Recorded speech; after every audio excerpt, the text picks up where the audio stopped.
Right now we're going to be joined by AC Griffith and Greg Evensen for about the next 50 minutes of the broadcast.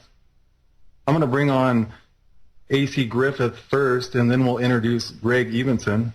AC Griffith was an associate within the NSA. He carried a top secret clearance, a cryptographic clearance, and in more recent times, he was associated with CIA operations. One of the only men to make it into and back out of a chemtrail program and talk about it. And a man with tremendous life experience. Griff, are you there? Yes, sir, right here. Nice to be with you. Oh, nice to be with you. How are you doing today, Griff? I'm doing fine and looking forward to the broadcast tonight. This ought to be good. This ought to be good. We got our other good buddy on here, Greg Evensen. Greg Evensen is a former United States Secret Service special agent who served briefly before being budget cut along with his Presidential Candidate Protection Unit in 1974. He was then appointed a Kansas State Trooper and was awarded the Governor's Award for Heroism in 1975. Greg holds advanced degrees in Educational Administration and Criminal Justice Administration. Of course, his website is theheartlandusa.com, and Griff, your website is talkingpointsforradio.tripod.com. Greg, are you there? I am, and it's sure a joy to be with you. And Griff, I tried to call you earlier today just to visit with you, but didn't get it done, so I'll have to do it on the radio. Oh, I'm sorry I missed your call. I enjoyed talking to you. You're one of my favorite people. Oh, thanks so very much. It's just good to be with all of you tonight. Thanks. Hey, it's great to have you guys right here on American Freedom Radio, right here on the Intel Hub. Man, let's get right into it, guys. First of all, why don't we start with Greg? I just wanted to ask you if there's, this Gulf situation is getting out of hand. It's just compounding and compounding day after day. Nothing seems to be going on. They keep dropping this oil to the bottom of the seabed with this Corexit chemical, and then they're trying to send some skimmers out to pick it up off the surface. They got boom that's floating on the surface. It just seems really just totally asinine, basically, that they've got surface boom on top, but yet they're dropping the oil to the bottom of the ocean. What's the point of that? Every step of the way, everything BP's been doing, everything that's been announced just seems ridiculous. I wanted to ask you, Greg, right off the bat, and getting into anything across the board, evacuations, the whole 9 yards, from your sources, have you had any new updates lately? Well, it's a real dichotomy, that's for sure, what's taking place down there. There is no way that on a rational scale of 1 to 10, we can come up with anything, 10 being the highest amount of rationale to be used, and we're at about a negative 60. I do not understand, frankly, their thinking or what they are doing at this moment while the situation continues to degrade on an hourly basis. People are becoming angry. They're lost. They don't have any leadership on this.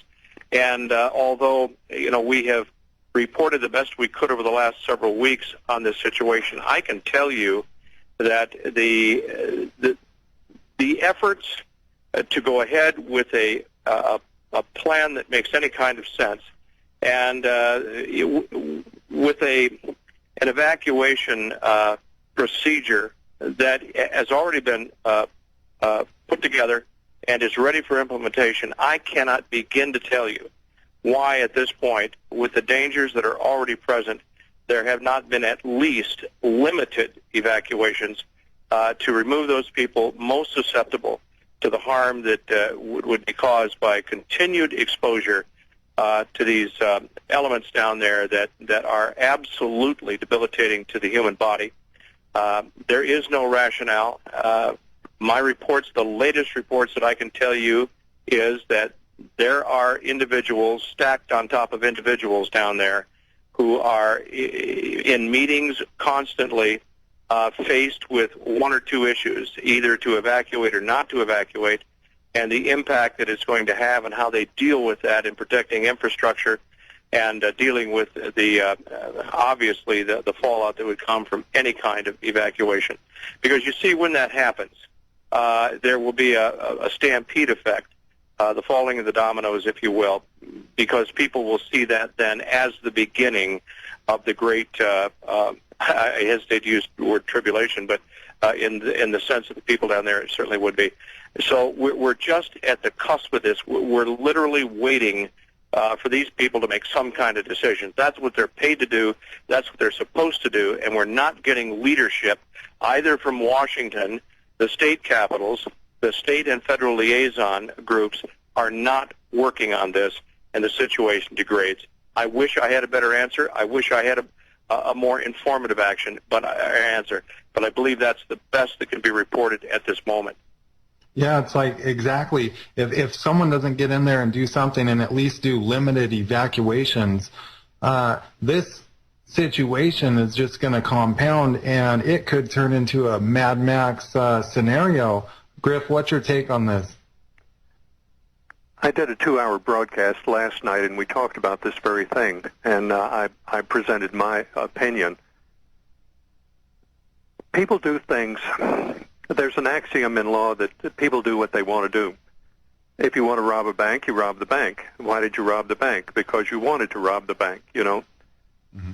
They're doing what they want to do. The government has an agenda. Obama's in Maine vacationing. He wants to be there. That's part of the agenda. The government is a fascist government. There's no other way to look at it. It's not socialist. It's a fascist. It copies much of World War II history. Adolf Hitler did the very same things that Obama's doing with his administration. All you have to do is go back and read the history. Benito Mussolini in Italy, he was a fascist dictator also, good friend of Adolf. He did the very same thing. All you got to do is go back, study the history, and you'll find there are enormous parallels between the administration of Adolf, Benito, and Obama. Mm-hmm. Everything about Obama's administration is illegal, immoral, and wrong, and not in the interest of the people. They have an agenda. In my opinion, they're trying to bring the country down. They are bringing the country down. There's no way to mistake it. All you have to do is open your eyes, have a little insight, a little knowledge of history, and you will see that the moves of the Obama administration is tearing the country apart and bringing it down, and that is their agenda. What's going on in the Gulf, in my opinion, is that agenda. It's being played out in many different ways. The federal government probably is not talking to the Coast Guard. The Coast Guard probably is not talking to Homeland Security. Homeland Security is not talking to the governors. The governors are not talking to the mayors, and the mayors are not talking to the police. You go up and down that ladder, and you'll find out there's no communications. Well, that's not by accident. That's part of an agenda. The people are deltas down at the bottom of the feeding line. Oh yeah. It's not working in the interest of the people. There is no effort being made to act in the interest of the people. So why wonder why they're doing it? They're doing it because they want to do it. You have an awful lot of managers that are sitting on their thumbs right now because they're afraid to say anything. The mayors are afraid. The police are afraid. The governors are afraid. The governors have been slapped down by the feds, the Homeland Security. Even OSHA is throwing crap in the game down there. They know better than that. Well, we know, like you said, Griff, the Department of Homeland Security is probably not working with the Coast Guard, and the government's probably not working with the Coast Guard, and it's probably just one big rigmarole. But what we do know is DHS is sure talking with BP Security, as in Texas City, Texas, at that refinery, when basically BP Security just is in charge now of getting people arrested. They're working hand in hand with the local police. You know, we're starting to see these agencies work against the American public in so many ways, and they're working hand in hand in the wrong ways against the people. So meanwhile, you got this oil spill going on, and they should be figuring out solutions and working together, but they're working against the American people. Your take on that, Greg Evensen? Well, first of all, Griff is, in his articulate mode today, succinct and giving it to us just the way it is, and I appreciate that about him.